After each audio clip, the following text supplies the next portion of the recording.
जय गुरुजी संगत जी। आप सभी का बहुत बहुत स्वागत है मेरे इस YouTube चैनल पर, जहाँ पर हम गुरुजी की प्यारी संगत के सत्संग और उनकी अनमोल कहानियाँ आप सभी के साथ साझा करते हैं।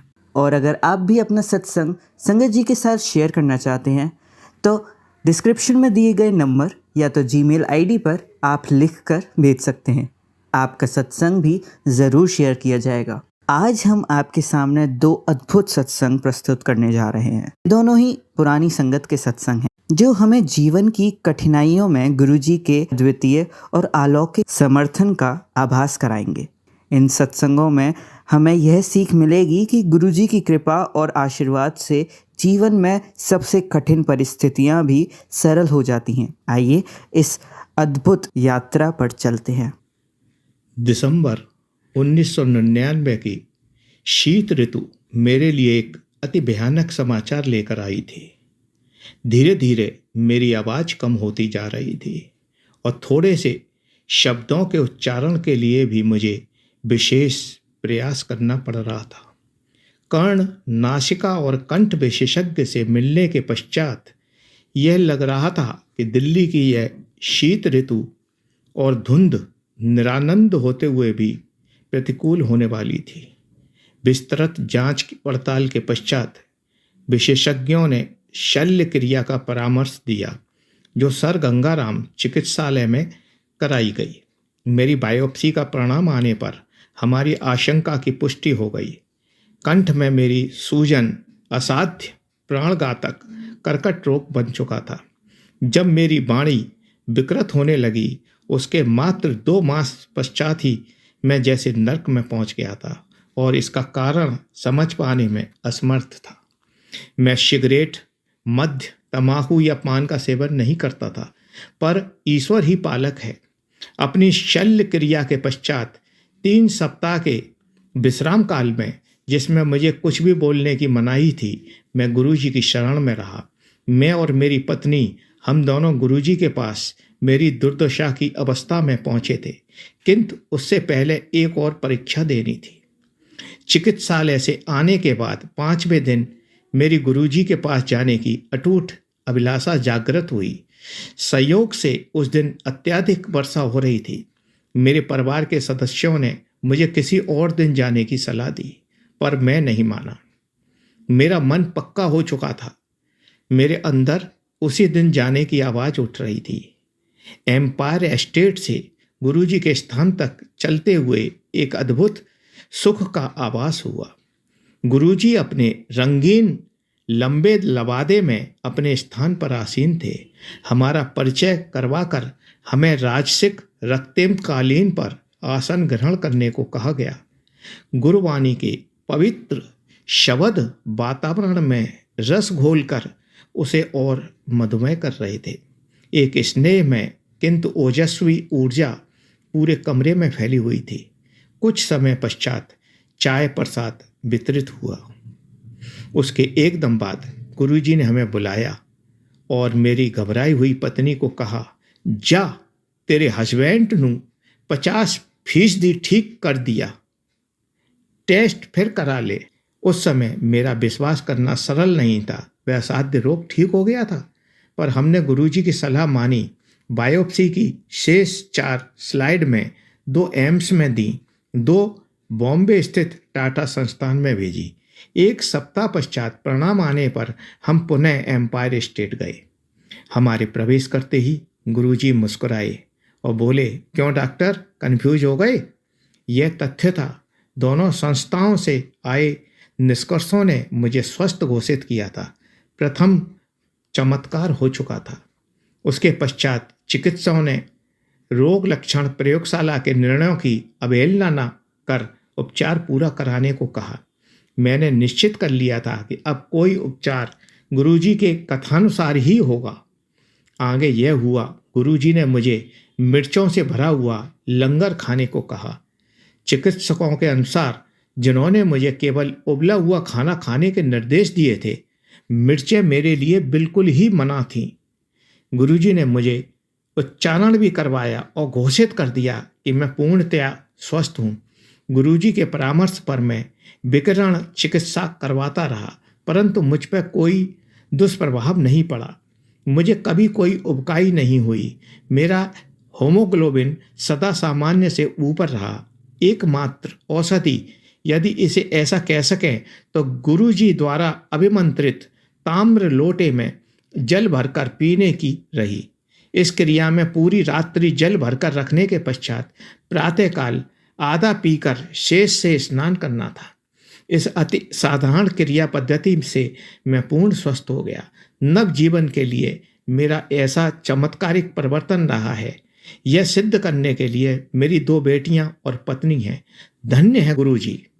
जय गुरुजी की, शुक्राना गुरुजी का। आइए संगत जी, अब सुनते हैं दूसरा सत्संग। मैं उस दिन का धन्यवाद करती हूँ जिस दिन गुरुजी मेरे जीवन में पधारे। अब मेरा जीवन परिवर्तित हो चुका है और ऐसा प्रतीत होता है कि शनैः शनैः सारी कठिनाइयाँ भी समाप्त हो चुकी हैं। इसका कारण मात्र गुरुजी ही हैं, जो स्वयं सर्वशक्तिमान ईश्वर हैं। एक मित्र से उनके बारे में सुनकर नवंबर 2005 में मैं गुरुजी के पास आई थी। इसी प्रकार मुझ पर अनेक समस्याओं का बोझ था। वित्तीय, पारिवारिक और छोटी छोटी निरर्थक सी लगने वाली चिंताएं, जिनके कारण मानसिक तनाव और खिंचाव सदा बना रहता था। कुछ भी ठीक नहीं था। मानसिक संतोष का सरासर अभाव था। मैंने गुरुजी के पास जाना शुरू कर दिया। जिस दिन उन्होंने पहली बार मुझसे बात करी, मेरा जीवन सार्थक हो गया। गुरुजी के प्रथम दर्शन के 2 माह के उपरांत मेरे पिता को एक दिन अचानक चिकित्सालय में प्रविष्ट कराना पड़ा। उन्हें श्वासनलिक ज्वर था और उनका रोग इतना गंभीर था कि उन्हें जीवन रक्षक उपकरणों पर रखने की आवश्यकता थी। चिकित्सकों के अनुसार उनके जीवित रहने की आशा केवल 10% ही थी। उस दिन गुरुजी के मंदिर में जाकर मैंने मन ही मन प्रार्थना की। प्रार्थना करते हुए मुझे ऐसा लगा गुरुजी मेरे साथ चिकित्सालय गए, मेरे पिता के सब उपकरण निकाल दिए और उन्हें स्वस्थ होने का आशीर्वाद दिया। शीघ्र ही गुरुजी के प्रश्न करने पर मैंने उन्हें अपने पिता की पीड़ा से अवगत किया। अगले दिन ही चिकित्सालय जाने पर अपने पिता को बिल्कुल ठीक अवस्था में देखकर मैं चकित रह गई। उनके सब जीवन रक्षक उपकरण निकाले जा चुके थे। गुरुजी ने मेरे पिता को स्वस्थ करके उन्हें एक नया जीवन दान में दिया था। इस घटना के बाद मुझे गुरुजी के चमत्कारों का और अधिक आभास होने लगा। मुझे शीघ्र ही ज्ञात हो गया कि वह सर्व विद्यमान हैं और मन के भीतर गहरी से गहरी छिपी हुई कामनाओं का ध्यान रखते हैं। मेरे पति का उदाहरण है। उनके सारे वित्तीय सौदे अटके हुए थे और हमें अनेक आर्थिक समस्याएं हो रही थी। कुछ समय में ही सारे सौदे स्वतः ही हल हो गए और आर्थिक चिंताएं भी समाप्त हो गई। मेरी बेटी का स्वास्थ्य चिंता का विषय बना हुआ था। उसे मूत्राशय रोग की पुनरावृत्ति होती रहती थी।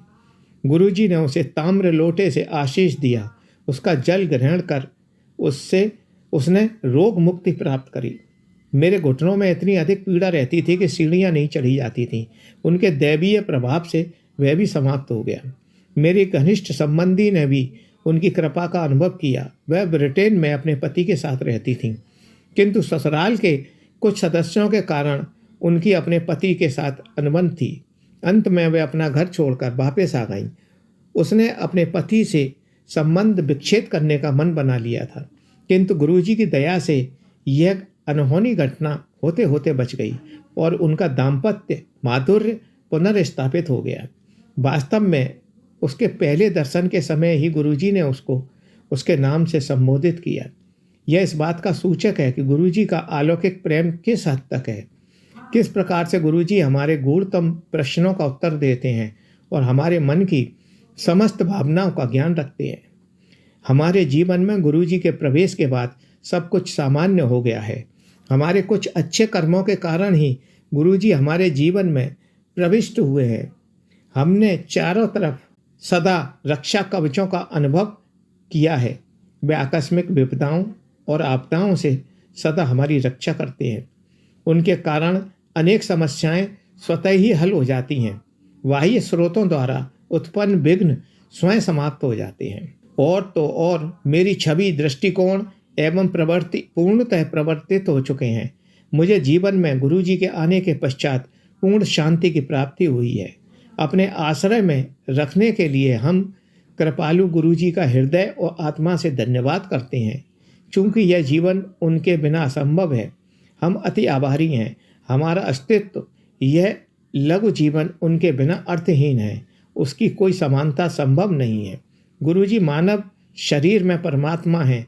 इस जगत में हमारे कल्याण और सर्वोच्च हित के लिए ही उन्होंने यह रूप धारण किया है। अब मैं मंत्र का उच्चारण करना चाहूँगा। ओम नमः शिवाय, शिवजी सदा सहाय। ओम नमः शिवाय, गुरुजी सदा सहाय। ओम नमः शिवाय, शिवजी सदा सहाय। ओम नमः शिवाय, गुरुजी सदा सहाय। ओम नमः शिवाय, शिवजी सदा सहाय। ओम नमः शिवाय, गुरुजी सदा सहाय। जय गुरु जी की। शुक्राना गुरु जी का। जय गुरु जी। बहुत ही प्यारे सत्संग थे। यह दोनों सत्संग हमें यह सिखाते हैं कि गुरु जी की कृपा और आशीर्वाद से हमारे जीवन में सबसे कठिन परिस्थितियां भी सरल हो जाती हैं। गुरु जी के साथ रहने से हमें मानसिक शांति, आत्मिक संतोष और एक नया जीवन मिलता है। जीवन में चाहे कितनी भी कठिनाइयां आएं, गुरु जी की शरण में हमें समाधान और सुख की प्राप्ति होती है। गुरु जी हमें यह सिखाते हैं कि सच्ची श्रद्धा और विश्वास से किसी भी समस्या का समाधान हो सकता है। हमें हर पल उनका शुक्राना करना चाहिए, जिससे कि उनकी कृपा हम पर सदा बनी रहेगी। अंत में मैं गुरु जी से यही प्रार्थना करता हूँ कि दुनिया में जितने भी लोग हैं उन सभी को ब्लेस करें और उनके साथ रहें। और हम सबको गुरु जी पर बस विश्वास रखना है। हमारा कोई भी कठिन से कठिन काम ज़रूर हल होगा। बस आप उन पर विश्वास रखिए और थोड़ा सब्र रखिए, आपका काम ज़रूर हल होगा। आइए मंत्र जाप करते हैं। ओम नमः शिवाय, शिवजी सदा सहाय। ओम नमः शिवाय, गुरुजी सदा सहाय। ओम नमः शिवाय, शिवजी सदा सहाय। ओम नमः शिवाय, गुरुजी सदा सहाय। ओम नमः शिवाय, शिवजी सदा सहाय। ओम नमः शिवाय, गुरुजी सदा सहाय। धन्यवाद संगत जी, आपका दिन बहुत ही अच्छा जाए। जय गुरु जी।